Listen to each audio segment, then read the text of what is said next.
nothing I'm discussing is proprietary, so you should feel free to just pile on as I go along here. What I want to do,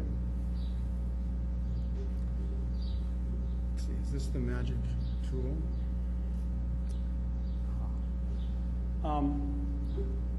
Is I want to say just a couple of words, not much, because other people have alluded to it today about kind of what the Merton approach is to credit risk. And then I want to turn and look at Altman's work. And I'm using Altman for two reasons. One, because he's really kind of the father of that particular field, which is using accounting variables to predict corporate defaults.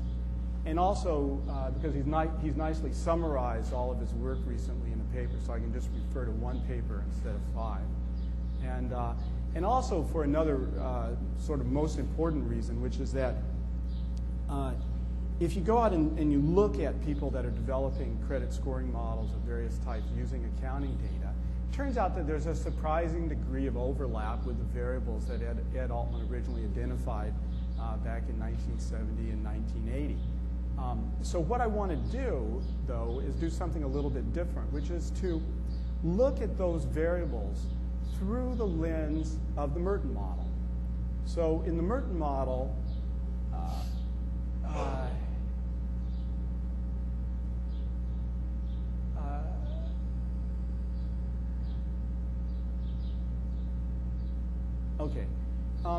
in the Merton model, we're really focused on 3 things.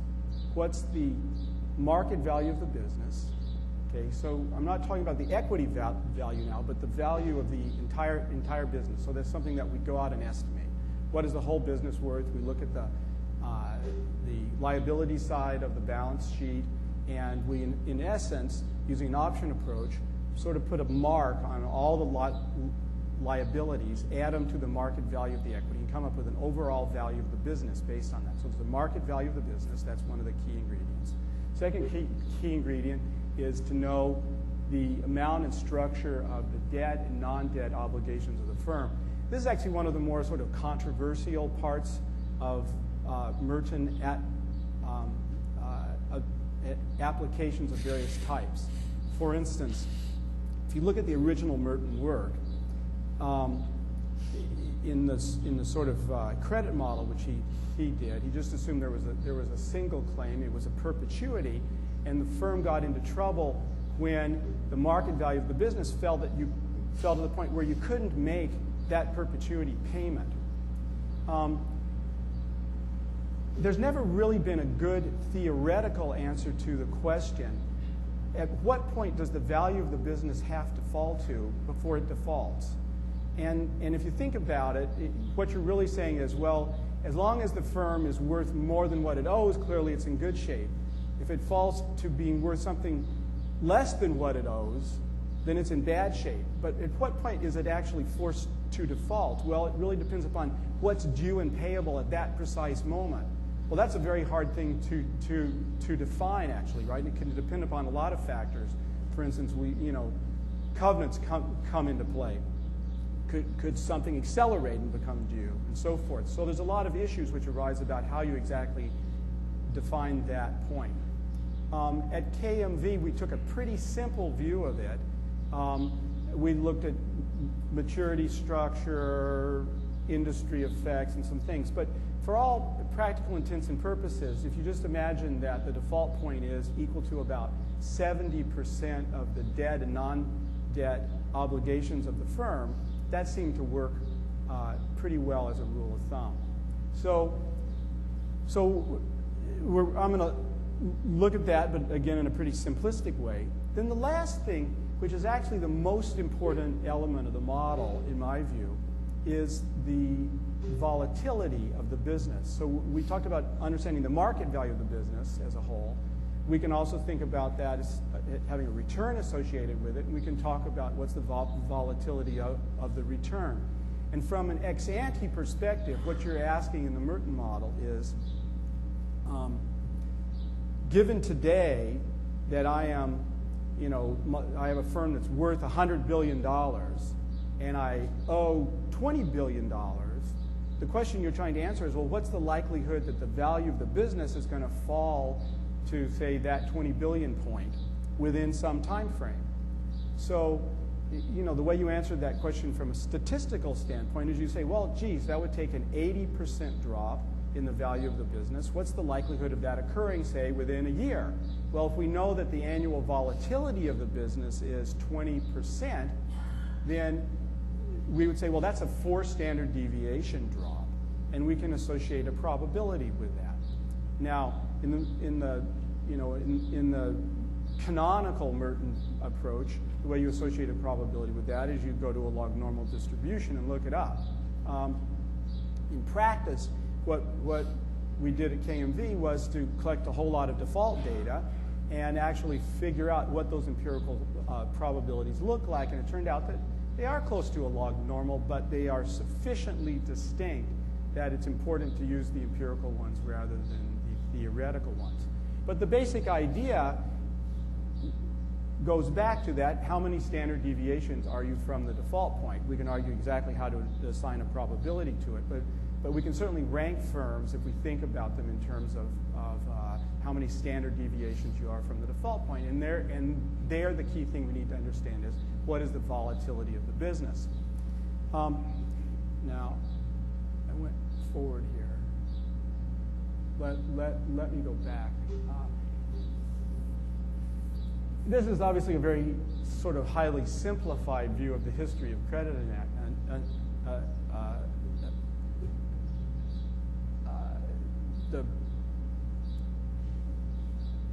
I don't know if this is the 20th century history or if you could extend it back to the 19th century, but in terms of how long people have been doing credit analysis in a serious way, I would say it's generally sort of a 20th century phenomenon.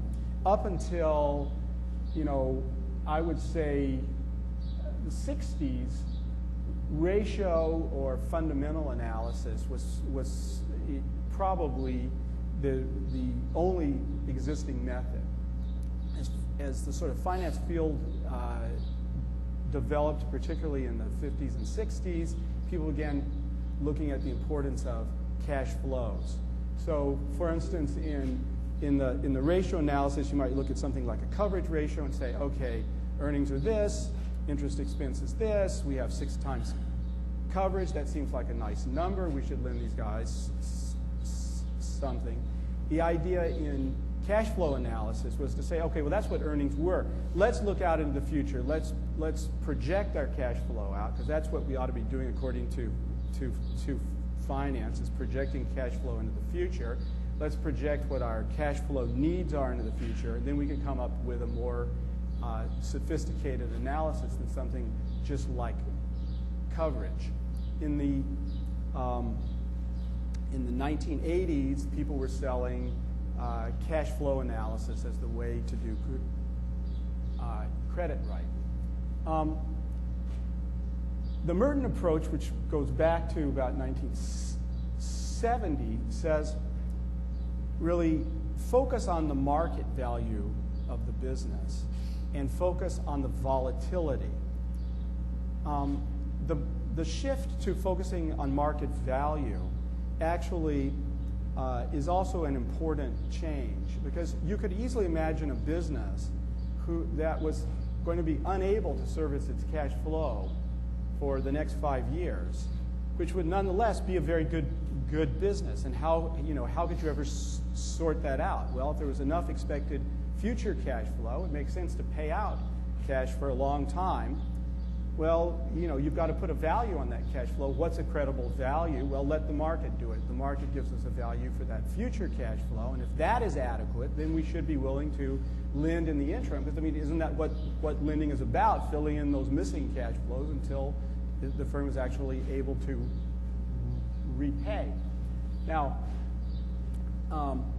to a certain extent, I think if you look at this progression, it reflects really sort of the nature of the technologies that were available to us at various times. As markets developed and grew, we got more confidence in the information coming out of markets.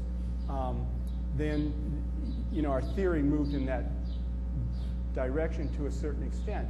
But I think what's clear when you look at this, what's really missing out of the two earlier parts of the analysis is the volatility piece. In other words, if you looked at a coverage ratio and you said, is 6 a good number? Well, how do you answer that question? You can say, well, here are all these other firms, and they've, historically, we think they've done okay, and they were 6s when we originated them. You can do that kind of analysis. But a lot of it was based upon the intuition of the credit officer. So you'd say, in this industry, you could get by with 2, and in this industry, you need 10. But it wasn't really a scientific thing, and it was hard to communicate across a big lending organization. Cash flow analysis didn't really change that. I mean, it sounded better because we were supposed, the world was supposed to be about cash flows all of a sudden, but it still didn't answer the question. If you projected out the cash flow, you had this, projected cash flow, and you had this projected cash flow need. The question was, well, is that enough gap or not? And and you would do a scenario, but then the question was, well, what's the likelihood of the scenario or this scenario? You couldn't answer those questions. So the volatility piece is very important. Okay, so with those 3 elements, how do you do? Well, the answer is actually this approach works very well. And the only reason I want to, since I'm not selling it anymore, the only reason I'm belaboring this point is since I'm going to use it as a lens to look at the accounting data, I just want to point out that, the damn thing actually works. So, and the other nice thing about it is it's really a cause and effect model. It says this is why default occurs. There's a value falls to the point where you can't pay. So there's a lot of causality problems when we look at accounting data. What's sort of nice here is it's a very clear and simple idea. Okay. Now, let's... the underlying idea in Altman, if you go back and you read his work, was, gosh, people are doing this ratio analysis. It's sort of intuitive. Why don't we get a sample of actual defaulting, non-defaulting firms, run some statistical stuff, and really make it into a nice quantitative package? And the only thing you have to notice when that's going on is that there's a little bit of sleight of hand, and a little bit of sleight of hand is when people say, let's look at these ratios, they actually start throwing in a bunch of other stuff into the model that they can't really quite justify as, what this is. And so then you tell stories about why those things are in the model, And let me, this is the list of variables. I've just consolidated basically between the z-score and zeta models to give a relatively complete listing of stuff, but it's pretty straightforward stuff. Working capital, current ratio, retained earnings, EBIT, coverage. He has an earnings stability number, which I'm not going to talk about. The reason I'm not going to talk about it was too hard to compute it while I was preparing this talk. So I just ducked. So we'll just assume that that's a volatility measure and it works okay. I've actually tried to compute it in various versions in the past, and I can never get any of them to work at all decently. And the real problem that you have is that you don't get accounting data often enough. So if you're trying to create a volatility measure based upon 10 observations or 20 observations, it's pretty crappy.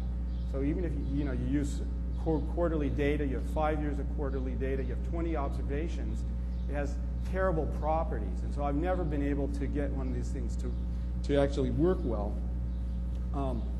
The other problem that you get into is you start getting into real sample selection bias problems with variables like that, because the firms that you have the data available on historically becomes a very kind of unique subset of the whole population. And so, all of a sudden you find that you can actually do pretty well in that group of firms because they've been around for 10 years, they're stable, and so their measures are all work better. Whereas if you go to this population Doug was just talking about, the SMEs, I tell you, the financial statements there are terrible cats and dogs. You can, most of the stuff you throw out, you spend 90% of your time just trying to make sense. I remember someone calling me up on one of these models one time and saying, your model's not working very well on my data. And so we said, well, let's review it. And the firm had a 10,000% return on assets. I said, boy, they're doing really well this year, aren't they?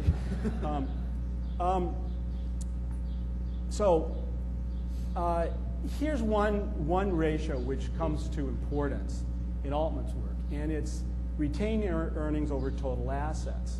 And so what he says is that single variable explains 25% of the total discrimination in the model.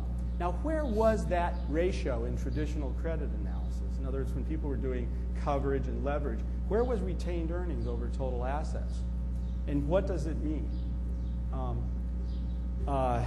Well, I included this because it was his justification for why it was in the model. You don't actually have to read it all. He suggests that, first of all, it's kind of a problematic measure, and second of all, it may tell us something because it tells us how old the firm is. So newer firms are more volatile or something like that. The problem with this analysis is I've actually gone and created variables which are based on the age of the firm. In other words, if you think it's age which matters, why screw around with retained earnings? Let's just use age. Terrible variable. It doesn't do much at all. It turns out that, by the time firms enter into the population that you were interested in, they've been around for a while. So, we're not talking about like a little retail shop that we're doing analysis on. You're talking about a firm that's gone public, so, it's been around. So, so there may be some window of time where age is an important variable, but for most of these firms, it really doesn't discriminate at all, and doesn't correlate with retained earnings very well either. So what can these variables tell us about market value of the business, the volatility of the business, and the liabilities of the business? So I thought I'd start with just a few stylized facts. Size is a good predictor of the volatility of the business. In fact, once we take out the effect of leverage, which is essentially what we're doing when we're going from equity to asset vol, size works even better. And there's some other things which work. Industry turns out to show up better with asset volatilities than it does with equity vols.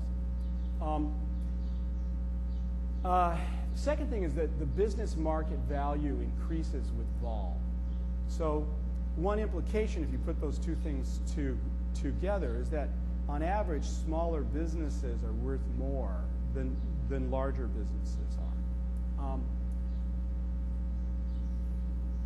Whether that's a fundamental truth or reflects a censoring phenomenon associated with which firms end up going public is an unanswered question.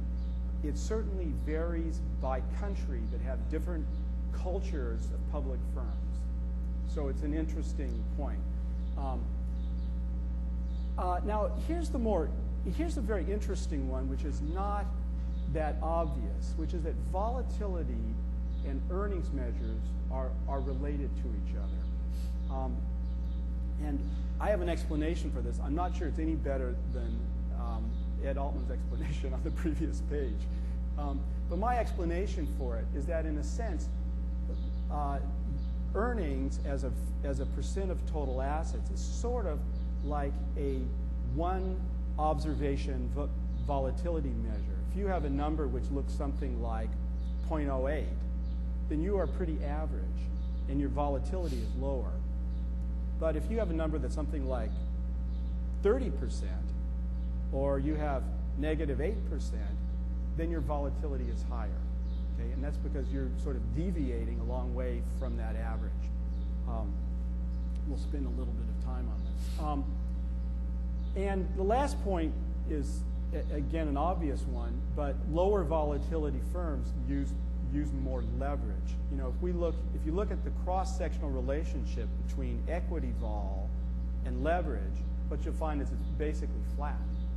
And the reason for that is that firms that have low asset vols leverage themselves up to the point where their equity vols are about the same as everybody else.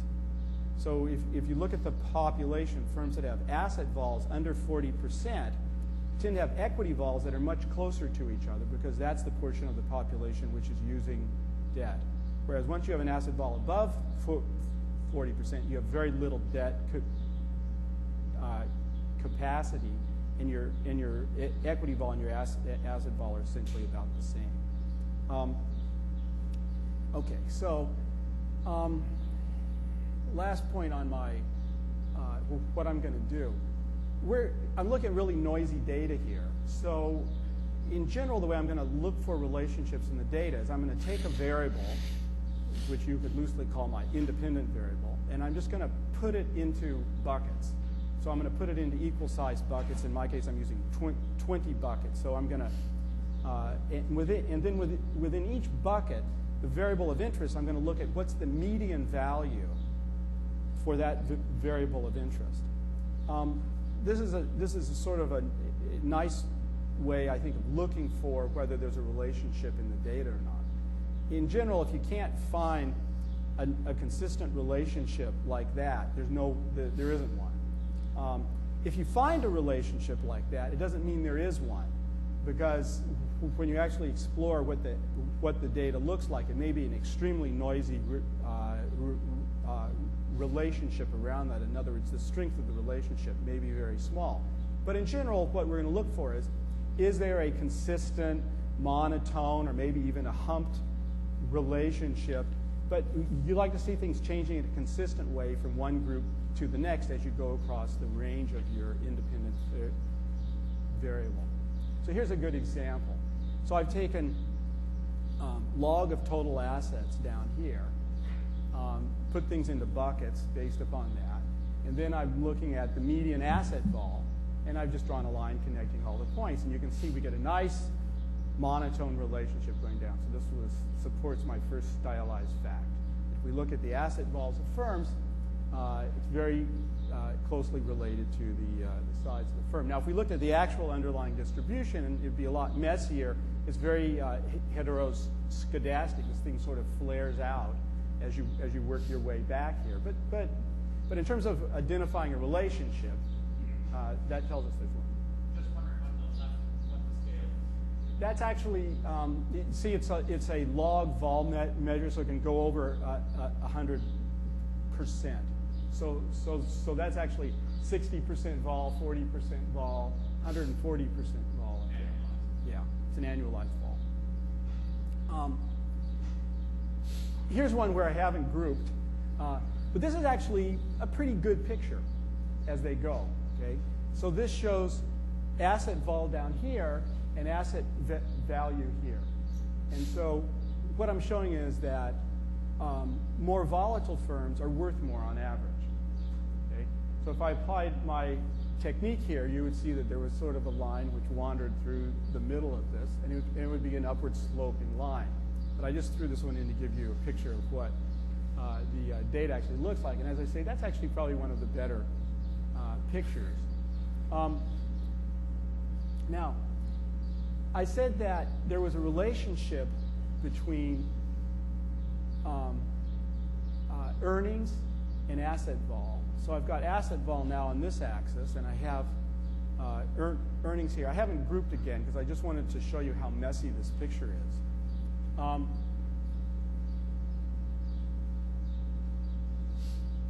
I find this a really interesting picture.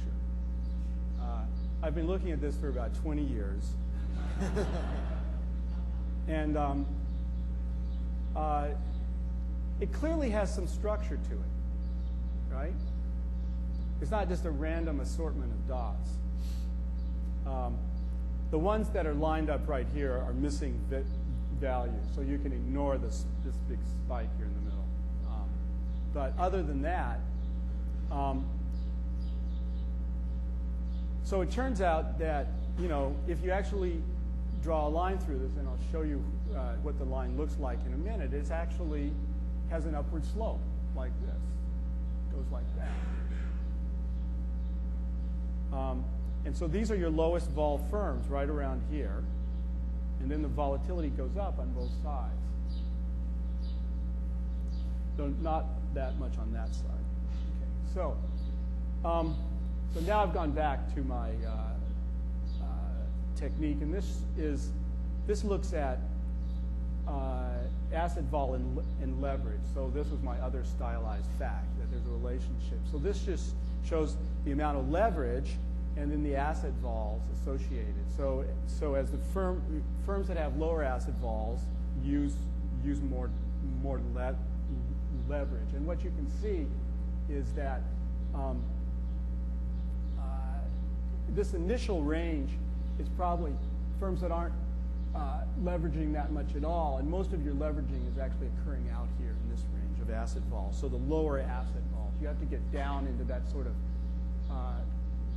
below 40% range before firms start to use debt much. Okay, so now I'm going to ask the following question. What is the relationship between the z-score and zeta variables and each of these three things: value, volatility, and leverage? So I'm going to go through the whole set. We're going to look at all the pictures, and you guys are going to tell me the answers. Okay. So this is the first one, and so this is grouped on our working capital measure, and this is asset value on this side, and except for this outlier observation here, which is basically just an extreme data point due to the extreme range of the variable, I would argue that that line is basically flat, and that there's no relationship. In other words, knowing the working capital doesn't help us predict the value of the firm. Knowing the current ratio doesn't help us predict the value of the firm. I don't think these are terribly surprising results, so I'm going to...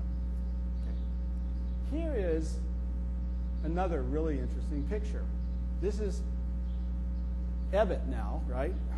I'm scaling everything by total assets so I can throw up all these firms at the same time. And here is the value relationship relative to EBIT. And if we actually had a real scale here, this would correspond to approximately positive on this side and negative on this side. So what I love about this picture is it basically says, as your earnings go up, your firm is worth more and more.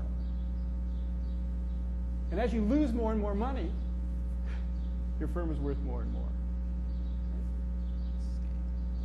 Kind of weird, isn't it? Why should that? That's what the data looks like. Why does value go up as earnings go down?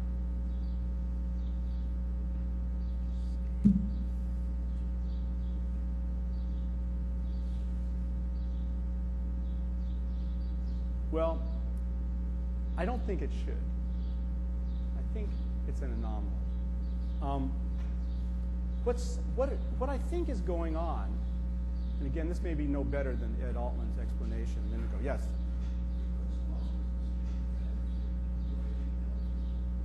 I'm sorry?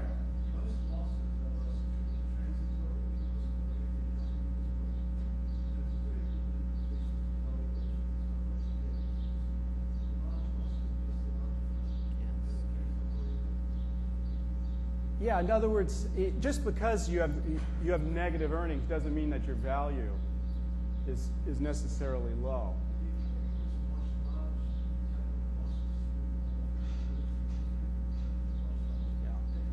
Yeah.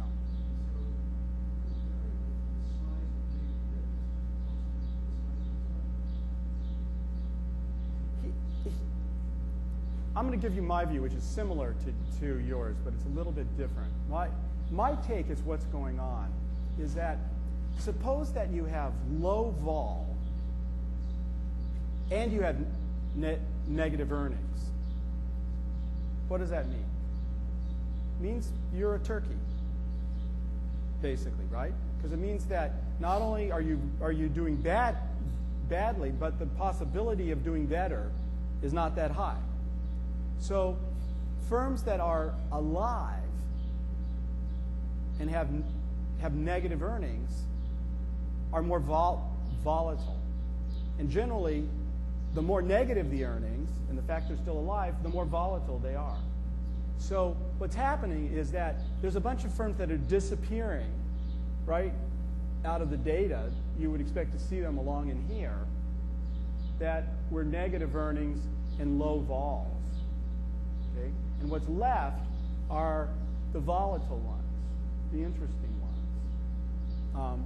And so what you're seeing is in part a reflection of the fact that there is higher value associated with volatility in the equity market. So as you're getting a censoring of the low vol firms, you're also getting a bias towards higher valued firms, even though there's negative earnings going on.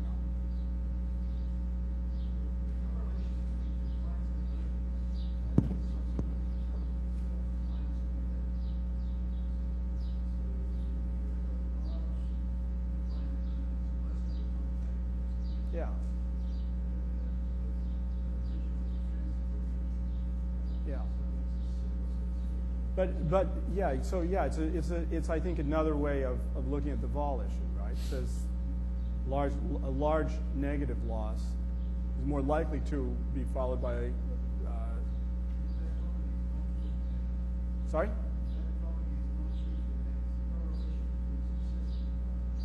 Yeah.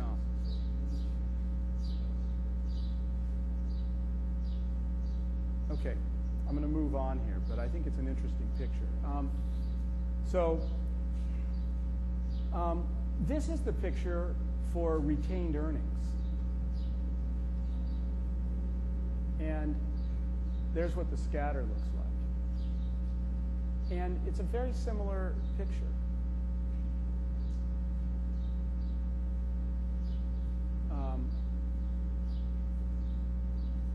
This is what drives the value of retained earnings in all of these models.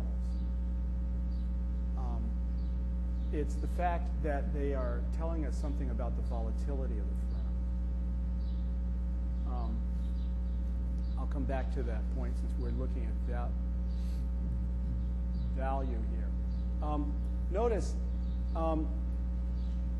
my coverage ratio here is EBIT over total debt. I don't have an interest expense number.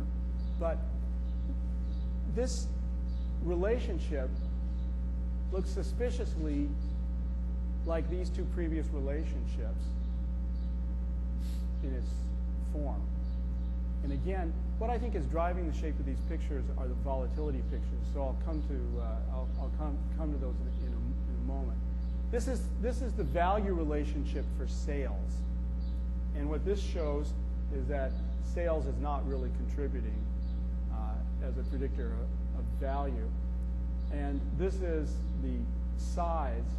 And again, there's a little bit of a relationship, which again I think is reflecting the volatility value relationship. In other words, small firms are more volatile and they're worth a little bit more, and as you get larger, you're worth a little bit less. Yes.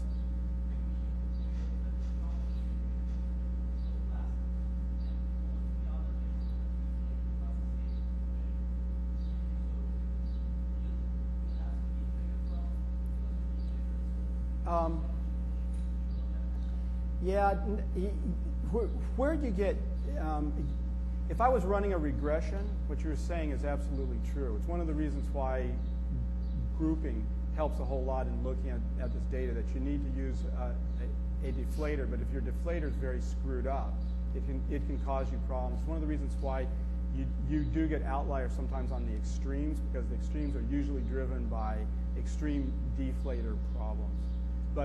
But once you group, it fixes a lot of that. So I don't think that that's really what's going on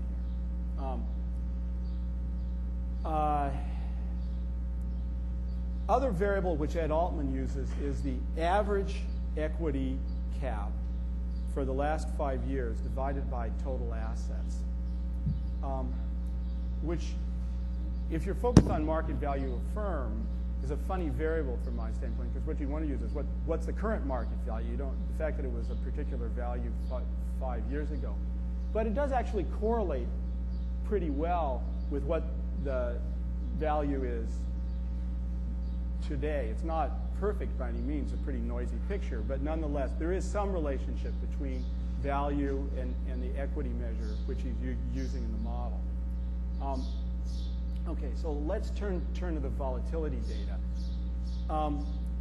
Working capital, volatility, again, except for the outlier group over here, there's really nothing going on. Current ratio, there's really nothing going on. But retained earnings, we get this very strong volatility relationship, and this is what I think we were seeing in the valuation data. In other words, we were seeing higher values associated with negative values of retained earnings, precisely because we are looking at more volatile firms. So, and this is the sort of key aspect of this retained earnings variable, is that it's a predictor of vol, and it's a predictor of vol independent of the size of the firm, which is interesting. So in other words, if you use the size of the firm as a predictor of vol, we know that works. This turns out to have independent information. So using them both together, you can get a better estimate of the vol of the firm than either one alone.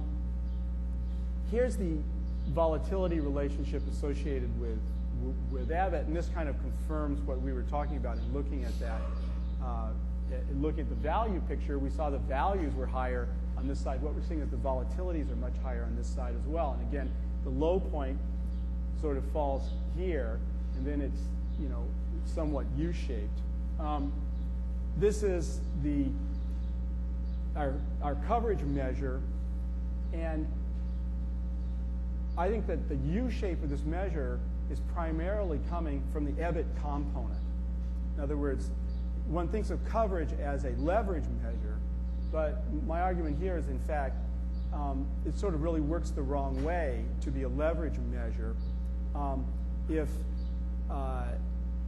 If having a lot of coverage means that your leverage is going down, that would be associated with lower vol, because we already saw it's lower vol firms that are using less leverage. What we're actually seeing, I think, is this earnings effect showing up here. In other words, the earnings variable is swamping the other one.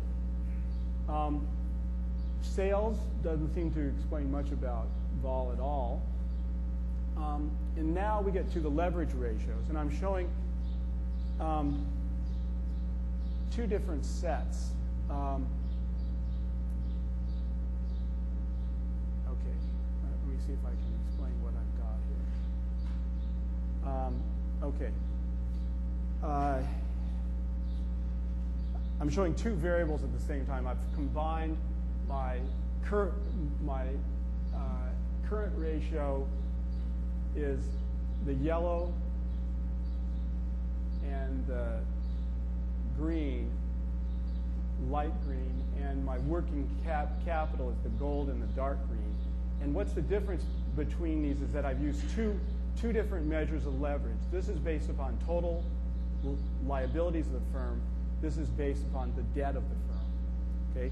So what this basically says is that neither one of these working capital measures tells us anything about the financial leverage of the firm, but not surprisingly, they do tell us something about the leverage of the firm based upon looking at the total obligations of the firm. And so we saw that these two variables didn't tell us anything about value or vol. So to the extent they're showing up in the model, they're showing up really as leverage measures, but measures of leverage from a total obligation standpoint rather than from a debt standpoint. Here are the leverage measures, again, applied to, again, the light green and yellow are the EBIT measure, and the dark green and the gold are the retained earnings measure. And what's the reason I put them on the same graph is just to show that they are really surprisingly similar measures in terms of the information that they're showing up. Neither one of them is telling us a lot about leverage. Why we are seeing the leverage highest here is again driven by a volatility effect, right? Because both of these measures were telling us something about vol, right? So here's where the vol is lowest, it's where the leverage is highest. So again, what this sort of illustrates about both of these measures is that they are really telling us about vol. This is the coverage measure. And again, this is using the total liabilities. This is using the financial ones alone. And again, if this was primarily a measure of leverage, as coverage went up, right, we would expect to see leverage going down.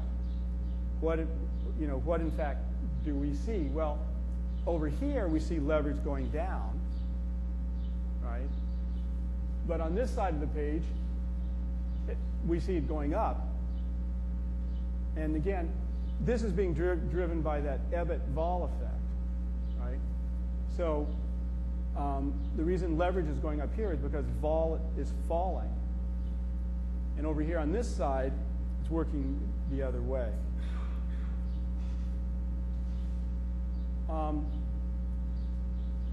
This is the average equity cap variable. And what we can see is that it's a pretty good leverage variable.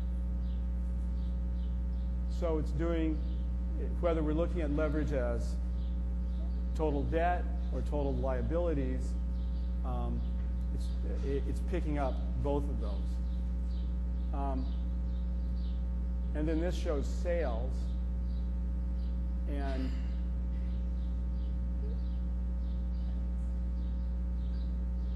doesn't seem to be doing a whole heck of a lot. Kind of a different picture from the total debt to the total liabilities version.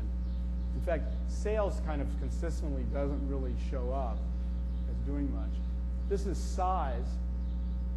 And again, what's going on here is, again, just a reflection of the vol effect in size, right? So up until here,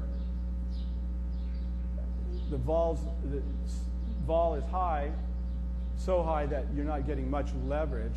Beyond this point, as size goes up, you've fallen into a vol range where the leverage increases as vol goes down. So again, this picture is primarily driven from size as a... Okay. So, to summarize, if we look at these measures, what do they seem to be telling us? Working capital and current ratio seems to be telling us mostly about what the leverage is. In other words, the actual liabilities of the firm. Retained earnings and EBIT seem to have a strong relationship to vol. My conjecture is that that's kind of what drives the sort of U-shaped valuation effects associated with those. They don't seem to tell us too much about leverage. Coverage doesn't seem to be a big leverage variable. There's some leverage effect going on.